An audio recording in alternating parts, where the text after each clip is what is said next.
À 4 ans, dès après mon entrée tardive en classe maternelle, je savais, déjà, ne rien devoir attendre de bon de mes semblables. Et je me mettais dans le lot, pensant ne pas valoir mieux que les autres. Non, quant à moi, ma Onmischhaltung, comme le dit joliment la langue allemande, je l'aurais vécu comme une ascèse, un refus viscéral d'enquiquiner les autres, un refus catégorique de m'imposer à eux par la force ou la persuasion. En cela, parfait antipédagogue, refusant tout enseignement, chaque signe, chaque fait de culture, faisant signe vers des problèmes délicieusement complexes, demandant à être découverts, puis explorés par soi-même, en eux-mêmes et pour eux-mêmes.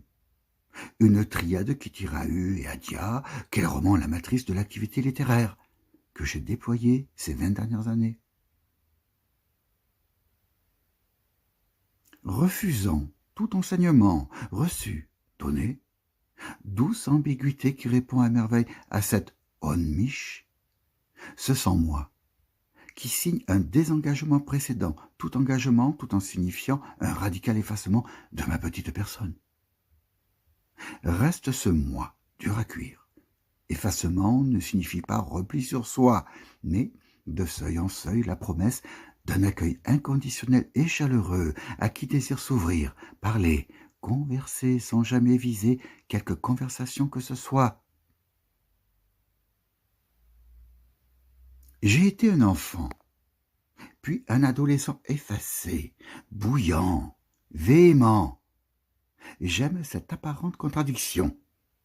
Je le sais, en moi sommeille un berserker.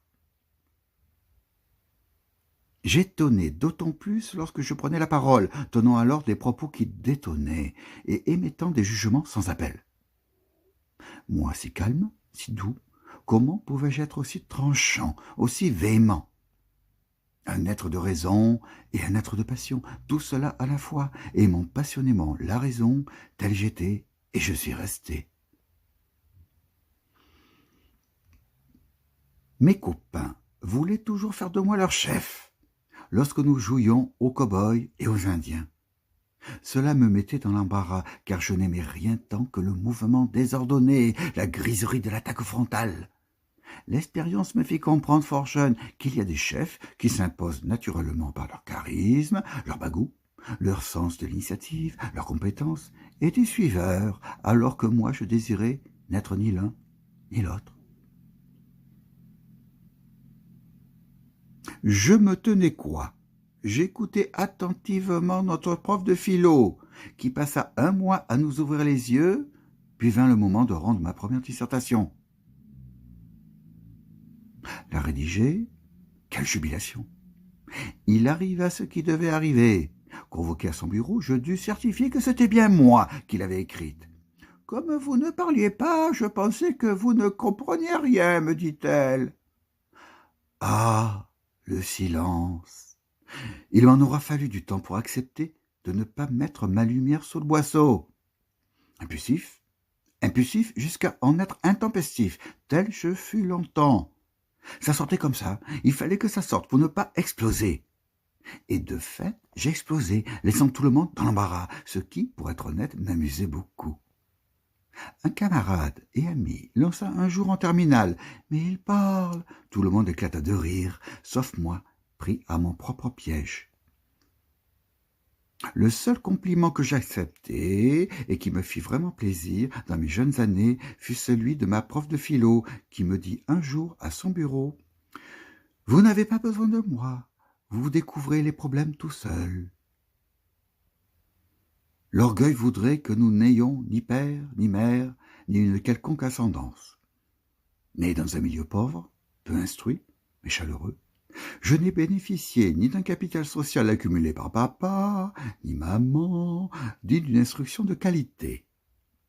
J'ai avalé la soupe populaire que l'instruction publique de l'époque m'a servi. Dans ce contexte, mes ambitions ne furent pas celles d'Alexandre le Grand, qui eut Aristote comme précepteur. Je me souviens avoir déploré, dès mon entrée au collège, l'absence d'envergure de mes maîtres. Tout au long de ma scolarité, je me suis senti à l'étroit dans mes habits d'élève, enfant d'ouvrier. J'aurais voulu être au lycée de Pforta, comme Nietzsche, alors que j'étais au lycée Pergaud à Besançon. La nourriture était maigre, les ambitions intellectuelles au ras des pâquerettes. Je lisais Hölderlin dans le texte et je me faisais chier à longueur de journée au sein d'une classe de merde que j'avais baptisée à poubelle, étant alors en A2, c'est-à-dire faisant allemand, anglais, latin et philo.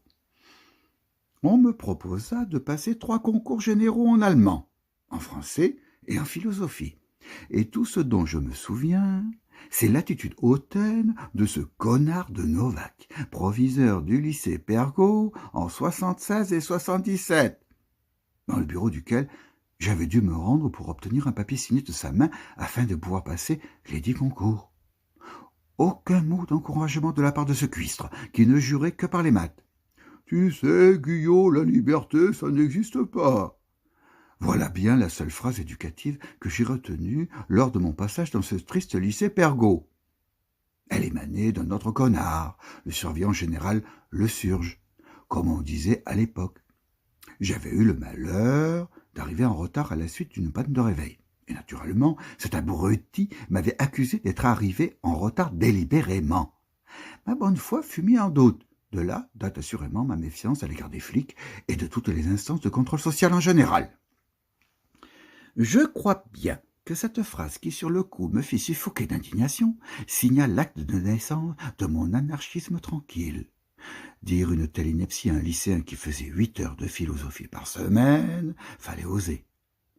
On en était là à l'époque. On en est sans doute encore là aujourd'hui, peut-être avec plus d'hypocrisie qu'il y a 50 ans.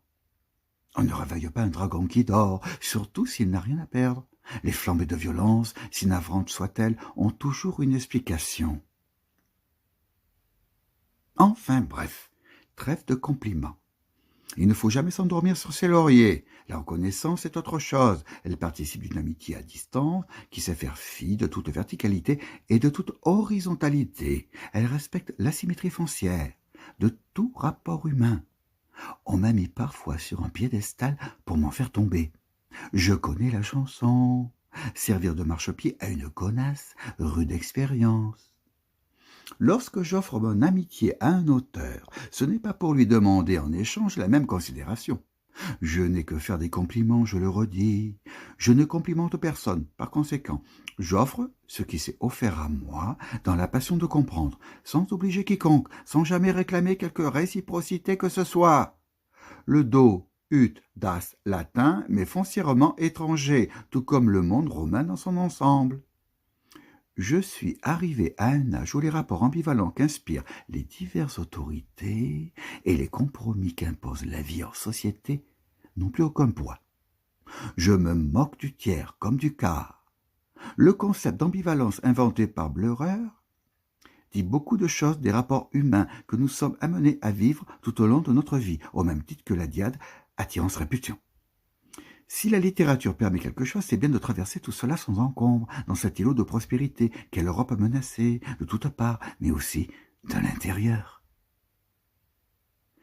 Je puis donner la parole au pire salaud qui sera dans un récit sans en être, n'en déplaise aux cathos qui croient encore qu'invoquer le diable équivaut à l'invoquer et le faire apparaître. Je suis dedans ou dehors, jamais entre les deux. Je suis heureux de ne pas aimer tel ou tel style musical, ou tel auteur, tout en conservant assez de curiosité pour me tenir informé. En cela, je n'aurais fait qu'amplifier ce que je ressentais si intensément durant mon adolescence. Aucun compromis à l'égard de quoi que ce soit, et de qui que ce soit qui me déplaît foncièrement. Je préfère la compagnie lointaine de quelques auteurs et musiciens à la compagnie de la plupart de mes semblables, fidèles en cela au temps où j'ai vécu vraiment heureux, dans la maison et le grand jardin de mon enfance, solitaire parmi les fleurs et les arbres fruitiers, protégé par le haut mur de pierre taillée, hérissé de tessons, de bouteilles, libre de retourner la terre et de lever les yeux au ciel.